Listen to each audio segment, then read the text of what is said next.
सुप्रभात प्यारे बच्चों।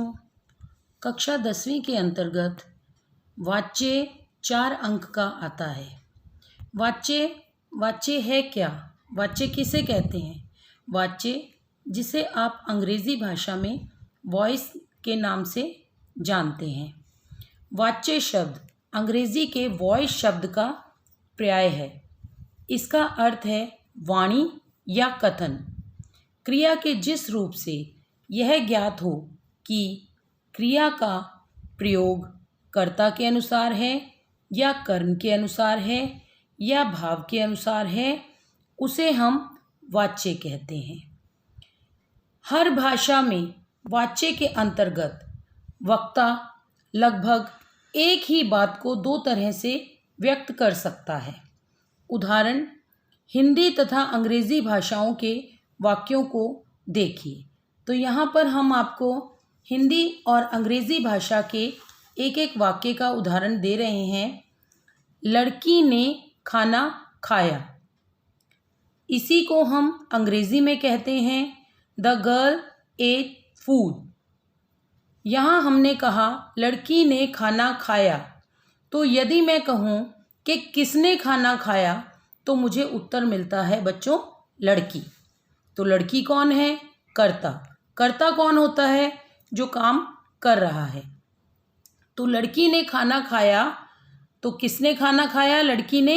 यहाँ लड़की कर्ता है, तो हम इसको कर्तृवाच्य के अंतर्गत रखेंगे। दूसरा देखिए उदाहरण, लड़की से या लड़की के द्वारा खाना खाया गया, और इसी को हम अंग्रेज़ी में कहते हैं food was eaten by the girl. अब लड़की से या लड़की के द्वारा खाना खाया गया, तो यहाँ पर हम कहेंगे कि लड़की से या लड़की के द्वारा क्या खाया गया, तो उत्तर आएगा खाना। खाना क्या है? खाना है कर्म, तो ये कर्मवाच्य है। अब यहाँ पर बात हो रही है इन दोनों वाक्यों की। तो देखिए वाक्य 1 में यानी लड़की ने खाना खाया, इस वाक्य में लड़की कर्ता के खाना खाए जाने के कार्य को वक्ता द्वारा प्रधानता दी गई है, इसलिए यहाँ कर्ता प्रधान है और ये कर्तृवाच्य के अंतर्गत है। अब दूसरे वाक्य की बात कर रहे हैं बच्चों। दूसरे वाक्य में कार्य को निरस्त किया गया है या नकारा गया है, अर्थात खाना खाए जाने की क्रिया में लड़की की कोई भूमिका नहीं है। यहाँ खाना की प्रधानता है, और खाना क्या है बच्चों? कर्म है। तो वाच्य के भेद की बात करते हैं हम, इसे और अच्छे से समझने के लिए। तो वाच्य के कितने भेद हैं बच्चों? वाच्य के 2 भेद हैं, कर्तृवाच्य और अकर्तृवाच्य। अब कर्तृवाच्य किसे कहते हैं? आओ जाने। जिन वाक्यों में वक्ता के द्वारा कर्ता के कार्य को महत्व या प्रधानता दी जाती है, वे वाक्य कर्तृवाच्य यानी कि जिसे आप अंग्रेज़ी में एक्टिव वॉइस के नाम से जानते हैं, वो कहलाते हैं। उदाहरण देखिए बच्चों, कर्तृवाच्य के अंतर्गत कौन से वाक्य आएंगे? मीरा नृत्य सीखती है। मीरा नृत्य सीखती है। यदि मैं प्रश्न करती हूँ कि कौन नृत्य सीखती है, तो हमें उत्तर मिलता है मीरा। तो यहाँ पर मीरा कौन है? कर्ता है। देखिए कर्ता तो कर्तृवाच्य, यही ध्यान रखिए, जहाँ कर्ता की प्रधानता है वहाँ कर्तृवाच्य। आगे देखिए दूसरा उदाहरण, वह नाश्ता बना रही है। तो कौन नाश्ता बना रही है? वह कौन है? जो काम कर रही है। काम कौन कर रही है? जो करता है। तो कर्ता की प्रधानता कर्तृवाच्य। अब तीसरे उदाहरण में देखिए, वे लोग झूठ बोल रहे हैं। तो कौन लोग झूठ बोल रहे हैं बच्चों? वे कौन है? कर्ता। कर्ता तो कर्तृवाच्य। अब आगे बढ़ते हैं। 4 नंबर पर देखिए ये उदाहरण, मदन ने चोरी नहीं की। तो मैं पूछती हूँ कि किसने चोरी नहीं की? उत्तर मिलता है मदन ने। तो मदन कौन है? जिसने चोरी नहीं की। कौन है यह? कर्ता। कर्ता तो कर्तृवाच्य। ठीक है बच्चों, तो हमने देखा कि कर्तृवाच्य के अंतर्गत कौन से वाक्य आते हैं जिसमें कर्ता को महत्व दिया जाता है और कर्ता की प्रधानता होती है। अब दूसरा जो हमारा उदाहरण है, वाच्य का जो दूसरा भेद है वो है आकर्तृवाच्य। आकर्तृवाच्य कौन से वाच्य होते हैं बेटा?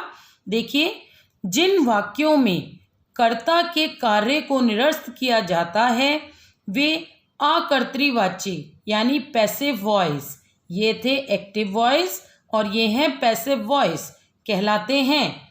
यानी कि यहाँ पर क्या कहा गया है कि जिन वाक्यों में कर्ता के कार्य को निरस्त किया जाता है वे आकर्तृवाच्य यानी कि पैसिव वॉइस कहलाते हैं। अब इसके उदाहरण से समझते हैं कि आकर्तृवाच्य के अंतर्गत क्या आता है। मीरा के द्वारा या मीरा से नृत्य सीखा जाता है। बच्चों देखो, हमने कहा मीरा के द्वारा नृत्य सीखा जाता है, तो मीरा के द्वारा क्या सीखा जाता है? उत्तर मिलता है नृत्य। नृत्य क्या है बेटा? नृत्य है कर्म, तो ये कर्मवाच्य के अंतर्गत आता है। अभी हम आपको अगले भाग में आकर्तृवाच्य के भेद बताएंगे, जिसमें एक होता है कर्मवाच्य और दूसरा होता है भाववाच्य। तो यहाँ पर हम उसी कर्तृवाच्य के आकर्तृवाच्य के भाग के बारे में बात कर रहे हैं कि मीरा के द्वारा नृत्य सीखा जाता है। तो यहाँ पर क्या सीखा जाता है? नृत्य। नृत्य क्या है? कर्मवाच्य। अब आगे बढ़ते हैं। उसके द्वारा नाश्ता बनाया जा रहा है। उसके द्वारा क्या बनाया जा रहा है? नाश्ता। नाश्ता क्या है? कर्म, तो ये भी कर्मवाच्य हुआ यानी आकर्तृवाच्य कहलाएगा। उसके बाद बच्चों आएगा उन लोगों के द्वारा झूठ बोला जा रहा है। तो उन लोगों के द्वारा क्या बोला जा रहा है? झूठ। झूठ क्या है? कर्म, तो ये भी हुआ आपका आकर्तृवाच्य। तो मदन के द्वारा चोरी नहीं की गई। मदन के द्वारा क्या नहीं किया गया? चोरी, तो चोरी क्या है? कर्म है। तो आकर्तृवाच्य के अंतर्गत कर्मवाच्य और भाववाच्य आते हैं। कर्तृवाच्य यानी एक्टिव वॉइस, आकर्तृवाच्य यानी पैसिव वॉइस। तो आज हमने बच्चों आपको समझाया कि वाच्य किसे कहते हैं और वाक्य को कितने प्रकार से हम बोल सकते हैं और वाच्य के भेद कितने हैं? 2, कर्तृवाच्य और आकर्तृवाच्य। तो कल हम फिर आपके समक्ष उपस्थित होंगे वाच्य के भाग 2 को लेकर। धन्यवाद।